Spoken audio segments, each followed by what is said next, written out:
including me. I want to say at the outset, I think I'm going to learn a lot more from being with you than you're going to learn from me in the next 30 minutes, but I'll do my best. And happy to answer questions, and I appreciate the give and take and the dialogue, so don't hesitate to interrupt me. I'm a lawyer. I grew up in Boulder, Colorado. I've lived there through high school, went up to California to go to school at Berkeley, taught high school for a few years, and spent some time overseas in Zimbabwe teaching before going back to law school at Bolt. And then after clerking for a federal judge for a year, went to work for Holland & Hart, a Denver firm that some of you may know. They've got an office up here. And worked as an environmental lawyer for 13 years at Holland & Hart before Ken Salazar asked me to be his Deputy Attorney General for Environment and Natural Resources at the Attorney General's office. So I said yes, went over and worked with him as his deputy, and then about a year later he was elected to the Senate. So in January of last year, I went out to Washington with Ken, where I am his legislative counsel responsible for natural resources, energy, and environmental issues. So it's my pleasure to be here and give you a little bit of a perspective on what I do every day, what the Senator does, and from my limited experience, politics and how that might interact or interface with what we're talking about here. I'm not a politician by training or experience except for the last 18 months, so take what I say with that grain of salt. It's been a truly enlightening, if that's the right word, a very educational experience. It feels like going back to graduate school.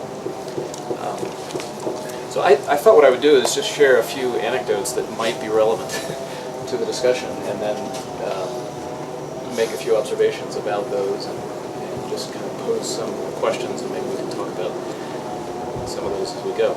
I don't know you all yet, so I'm interested to get to know you and hear a little bit more about your backgrounds. A little self-conscious about what I say with all the therapists in the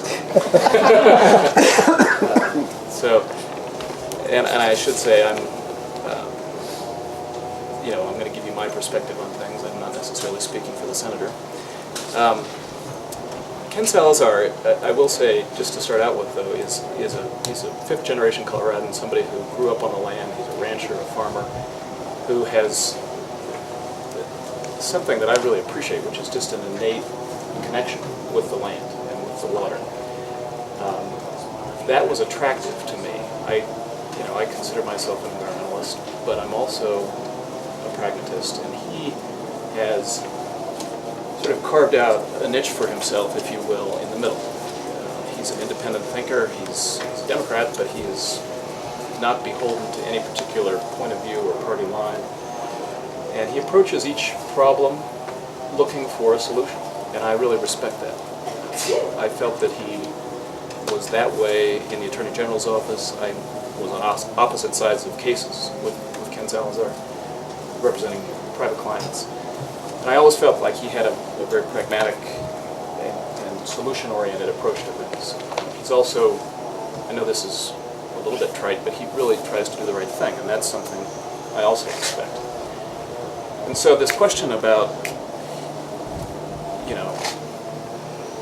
saving our environment, or what political leaders can do and bring to this discussion, is an interesting one, because at one level, of course, there's a fundamental policy question that we all wrestle with each issue, whether it's global warming, energy independence, or energy security, water quality, land management issues, endangered species.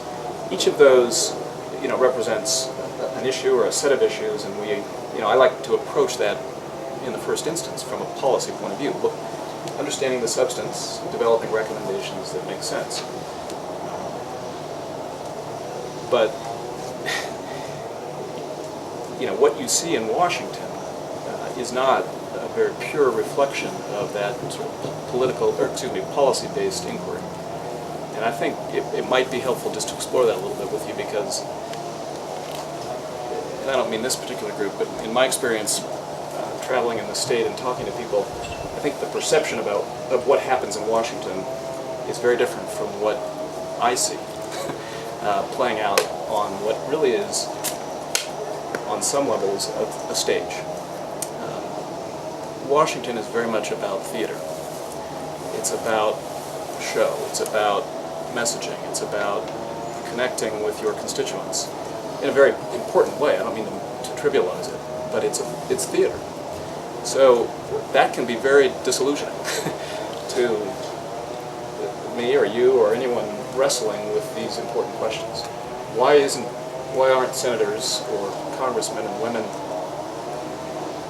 trying to do the right thing? Why aren't they pure to their ideals? Why aren't they fighting for an ideal position? And the answer is again perhaps trite, but it's pretty important, and that is legislating is the art of the possible. It is not about idealism. There is no opportunity in our constitutional form of government to advocate for and succeed, I think, in advancing a single-minded, idealistic point of view. And I hope that's not too discouraging to you, but I think the lesson I take from that is that all of the good thinking and writing and work you're doing in these areas and that others are doing in these areas is critically important. I think change has to occur here. It has to occur on the ground among communities that are genuinely concerned about these problems. It's not going to happen, or at least we're not going to see leadership in Washington.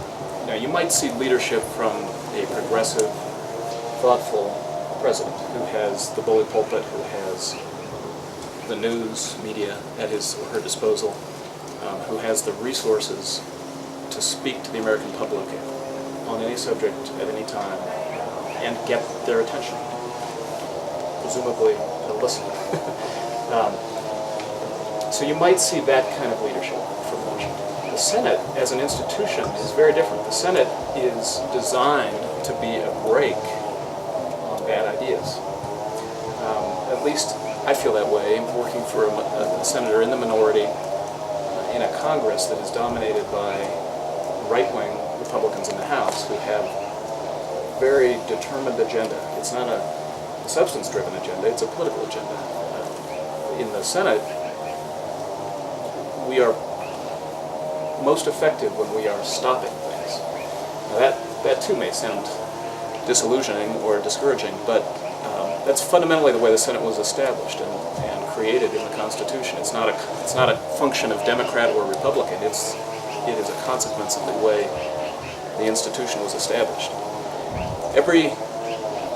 The procedure in the Senate is interesting. Bills move and things happen by unanimous consent. It's not a majority vote until you get a bill to the floor and actually vote on the substance of the bill. But the steps necessary to get the bill teed up for that vote are procedural. And those procedural steps only happen if all 100 senators agree. So any one senator has the ability to slow things down. And it happens. That is the dynamic that happens every day. As a result, the leaders, the majority leader, the minority leader, spend a lot of their time every day negotiating UC agreements or unanimous consent agreements. They're simply a procedural roadmap for the day or for the week or for the session. That procedural roadmap is vetted with leadership, and if any senator has an objection, that objection is made, and they have to change course. But if there is no objection, that unanimous consent agreement becomes the order of procedure for the day. So if you think about strategically how that plays out, if you want to pass a bill, you need the consent of 99 other senators. Or you need a leadership willing to use a limited amount of floor time to bring your bill to the floor for a vote. That often takes 60 votes to get over the threshold, again, a procedural threshold set up by the rules.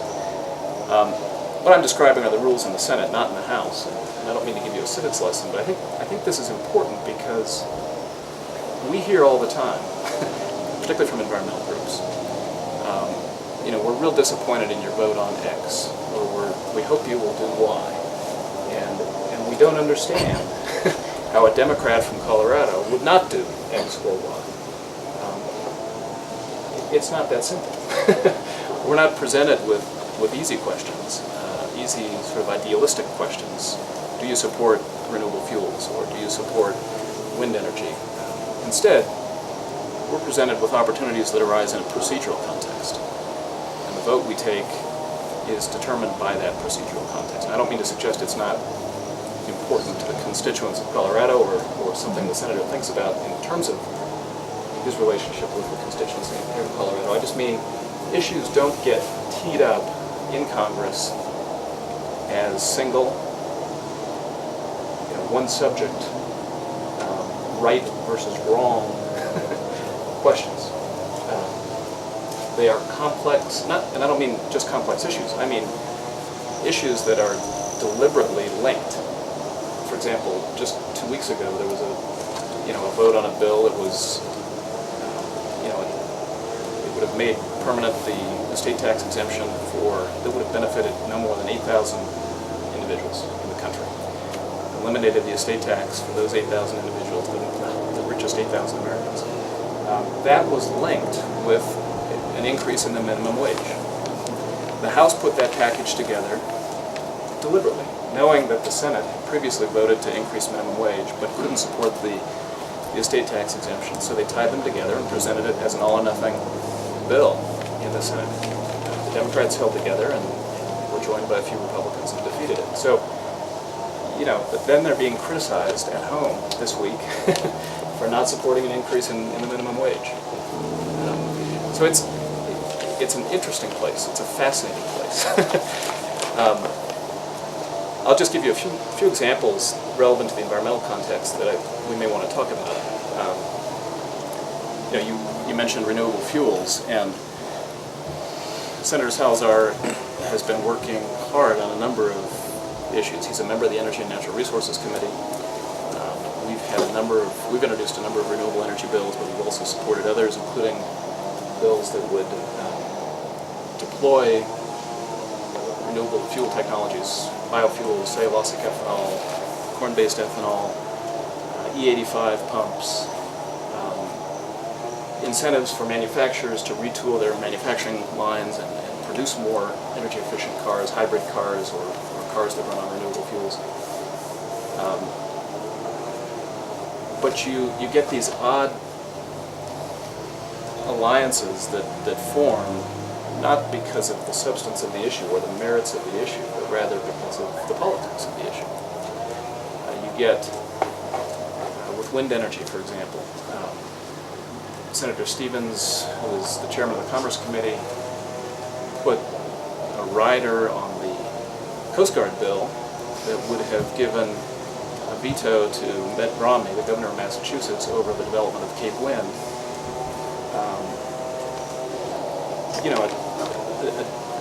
A change to the bill that was made in conference. So after the bill had passed in the Senate, passed in the House, was made behind closed doors in conference, he adds this provision that, ironically, Senators Kennedy and Kerry supported. Even though they are, good Democrats who ought to be leading our country in the direction of renewable energy, but because the residents of Nantucket who have resort homes adjacent to the coast there and don't want to see windmills 3 or 4 miles offshore. Politically it was a non-starter for Kennedy and Kerry, so they were willing to support it. So you get these odd breakdowns between an idealism or a political philosophy on the one hand and a substantive goal on the other. And it's very difficult to get things passed. So, other examples, there's the allusion to, the various environmental interests. I think unfortunately, for better or for worse, there are a lot of interest groups that have a very narrow focus. And it's, I don't know if I should get into the partisan politics here, but I'm presuming I'm talking to a lot of Democrats, but I don't know. That may not be true. We really don't do ourselves a big favor when we're so fractured as a party and move in so many different directions. And environmental issues are just at the top of the list. There are so many different perspectives and interests that it's very difficult to get the environmental community or the conservation community to embrace a pragmatic solution to a problem and to develop a bill, for example, that would address climate change, or to develop a bill that would address renewable fuels and renewable energy. Because they are, just to be, again, a little bit trite about it, many of those groups will allow the perfect to be the enemy of the good. There is so much, so much energy and time that has gone into advocating for a particular viewpoint or a particular issue that it just becomes impossible to, negotiate a compromise, to look for the pragmatic solution that can actually make a difference today on the ground. We have the technologies today to build hybrid cars, to get a lot of, much larger percentage of our electric energy from renewable sources. In 6 years, cellulosic ethanol will be commercially viable, which will help alleviate some of the market pressures on the price of corn. Those technologies are ready and waiting, and the American public is very entrepreneurial, and we will have technological breakthroughs to solve these problems. But unless there is a broad consensus among the Democrats, the environmental community, such that we can regain a majority in this Congress and really work together toward a goal that does have as a long-term solution addressing the needs of our climate, our Earth, our ecosystems, it's not going to happen. And we can't affect that change when we're not in power. We can steer things in a particular direction, we can slow things down, we can work at the margin at change, but fundamentally cannot lead this country in a new direction when we're not in power. But again, we won't get there if we have such divergent interests that we can't come together on a particular issue like climate change or like renewable energy. Nuclear is a good example. I'm not advocating nuclear energy on behalf of my boss right now, but it's something we need to think about. It is carbon-free energy. If we can, the waste disposal problem is a huge issue. But terrorism is a huge issue. Proliferation issues are very important, and we need to spend a lot more time understanding those issues. But we cannot sustain this economy on wind energy alone, or on wind, hydro, and solar even alone. We need more than that. So we've got a couple choices, fossil fuels or nuclear. So choices like that always put us in a dilemma. and it's always a struggle, but a fascinating one, an interesting one. One that I'm happy to be a part of. It's been a lot of fun. So I'll end there. I don't know if that is useful, helpful. I'm happy to answer questions now or later when we have the panel discussion. John. Oh, I'm sorry. Am I departing from the format? I mean, should we take this up for discussion in the next? Yeah, let's have Okay. Part of this meeting is about kinds of messages that work and don't work, and what kind of new paradigms might there be. From this perspective of someone who advises a senator, and given all of what you just described about how the system works, what kind of message would be something you could take and get something that moves through the system?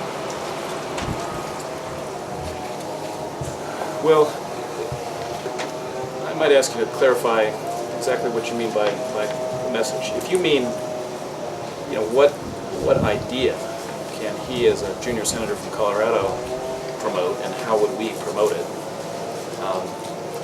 Is that what you mean? Well, you could pick any of the environmental issues you outlined. You wanted to make progress on any one of them. And you need messages from the constituents. What type of message is the most effective? Coming from the constituents? Yeah.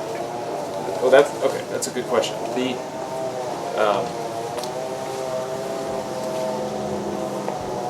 I think at bottom, politicians make decisions, of course, based on what they're hearing from their constituents. I mean, fundamentally, that's how they got elected. That's how they will get reelected. Those messages come from a variety of sources. Industry, environmental organizations, governmental interests are pretty sophisticated. Generally, hire lobbyists. Work in a way that sort of pre-packages the message and then delivers that message. Those are very focused and very narrow messages, and I think to oversimplify, they are driven principally by economic interests. I have a more fundamental question, which is imagine a Democratic House, a Democratic Senate, and a Democratic President. Do you believe that you could get through legislation that would adopt something like Kyoto or make major changes in the direction of energy use in this country? Would that happen? Yes. You think that could happen? Yeah. I don't know if I really answered your question, but I think... Well, it was a business as usual kind of answer. Lobbyists have a focused message. Is there another way that you think might be effective? Well, I think they're not mutually exclusive. The reason economics is important is that we all have a livelihood. We need to put food on the table and support our kids and send them to college and get across the country and pay for those things. So fundamentally, the constituency is motivated and driven by economics and economic self-interest. Climate change, they're not mutually exclusive because, for example, farmers in Colorado can make money if we have a viable carbon trading market.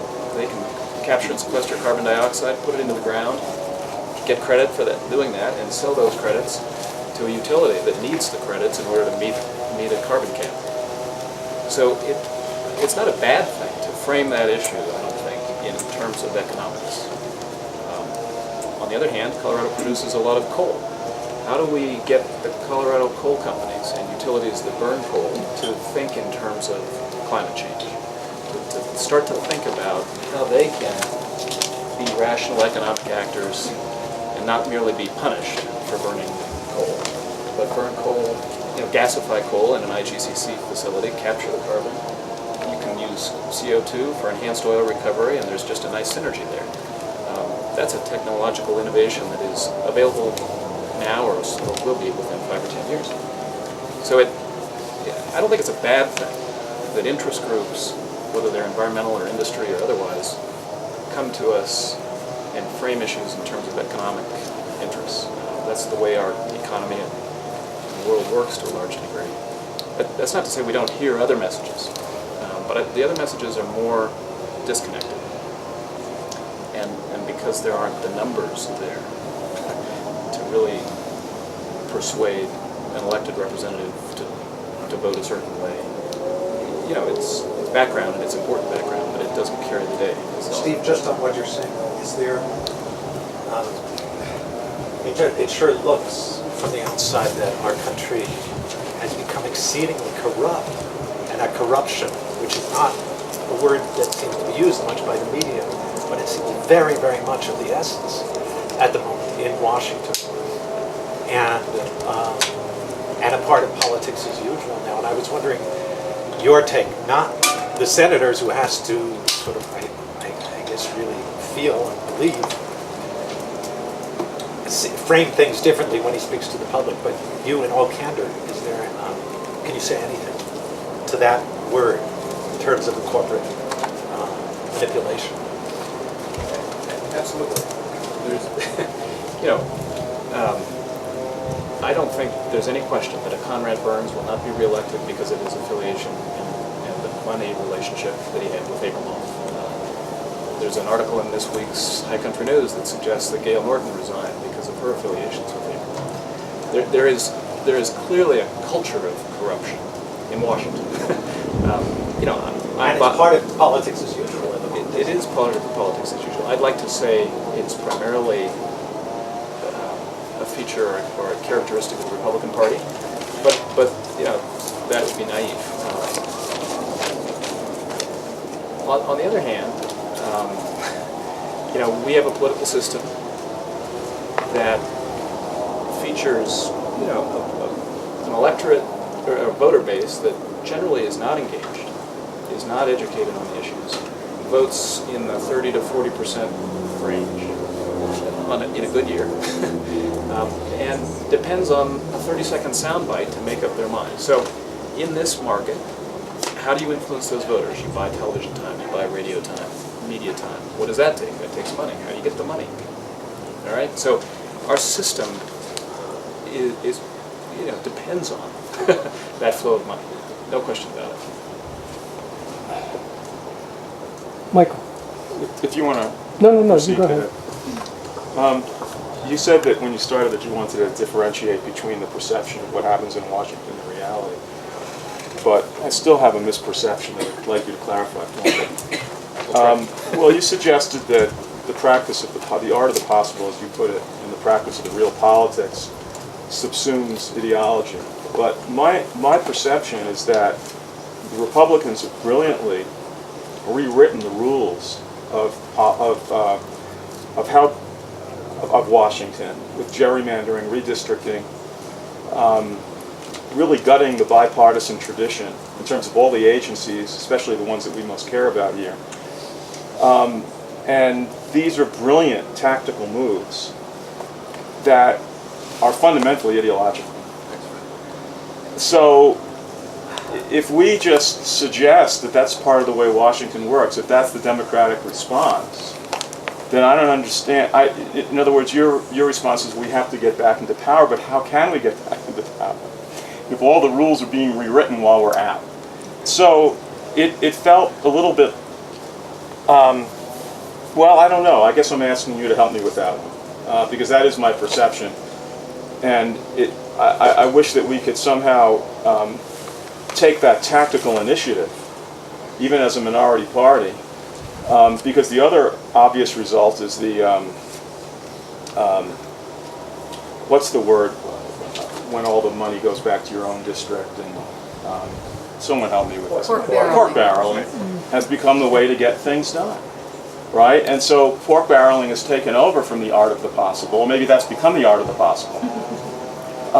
And so, again, that's my perception. That's what I've been told, I guess, by people both in power and out of power. So I wonder if you can tell me what the reality is, and if that is the reality, how do we respond to it?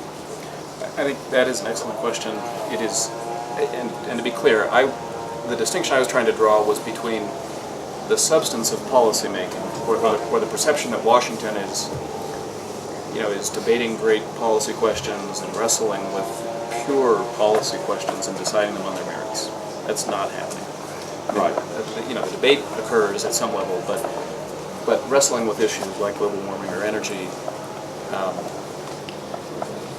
I was distinguishing between sort of the pure substantive debate and the politics of getting legislation passed.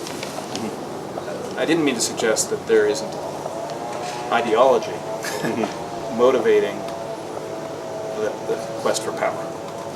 No question about it. The ideology that drives the legislative agenda, that drives the rhetoric during an election campaign, that motivates redistricting, that ideology dominates the power structure within Congress and within Washington. You look at the legislative agenda that Bill Frist brought to the floor over the last 6 weeks. Gay marriage, flag burning,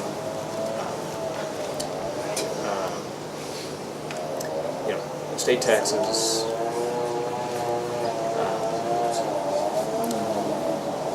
anyway, I'm Get the point. forgetting a few pressing issues of the day, but they were not issues that had, they were not bills that had any prospect of passing. They were they were divisive wedge issue bills that reinforced the very ideology you're talking about. There's an excellent book, and I don't remember the authors, two political science professors, one at Yale, one at Berkeley, called Off Center, that I think makes the case you just made very well.